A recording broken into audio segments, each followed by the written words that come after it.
In my experience, tarot is doing something physical in the brain, not in some malevolent way with intentions of its own. Tarot is like any tool, science, or technology, in that it's neutral. Electricity, when handled properly and wired with care, can light up your home and supply energy to all your favorite modern devices. When handled irresponsibly, it can kill, maim, or as my daddy used to say, it'll knock your dick string loose, son.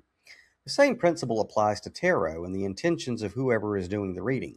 A charlatan, after your money, can shuffle you a fairy story that makes you more eager to part with your cash without regard to any dangerous neural connections their presentation may have wired together in your noodle. And in my experience, this is the physical change occurring within a brain. Neural connections are being wired and fired together when we view symbols as ancient as those in most decks of tarot. This is especially potent when we're discussing symbols on an epigenetic level of the collective unconscious.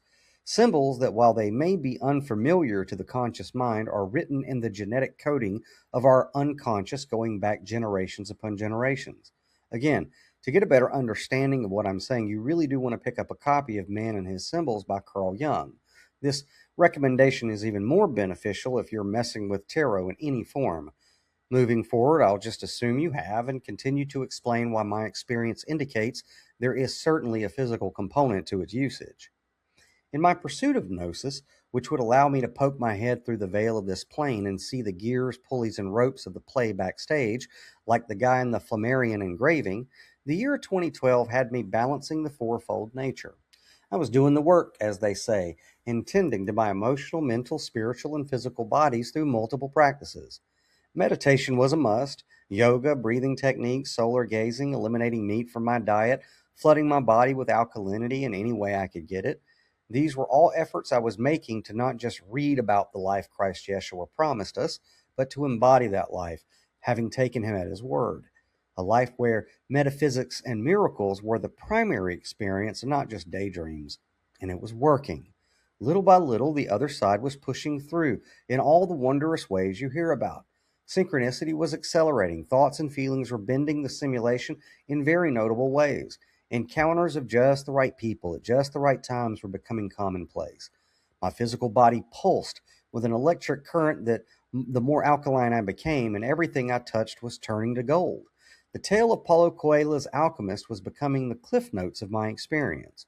But that wasn't enough. I wanted more than manifestation for good parking spaces and bumps in the bank account. I wanted to pierce the veil and walk the worlds of angels, demons, and everything in between. I wanted to sit with Enoch and nod with a mutual understanding of the magnitude of creation, but having only known the world we were all presented with up until then, I had no way to prepare myself for exactly what that meant. Then one day, the other side poked through first to me.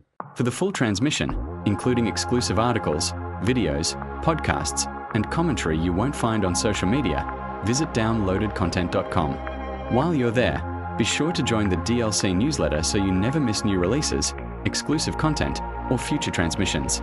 And if you're fascinated by the mysteries of Genesis 6, the Watchers, the Nephilim, and the Book of Enoch, be sure to check out Then Came the Flood by Daniel Louis Crumpton, a novel that reimagines the world before the flood and brings one of humanity's oldest mysteries to life. Available now wherever books are sold. downloadedcontent.com, where pneumatics go to play.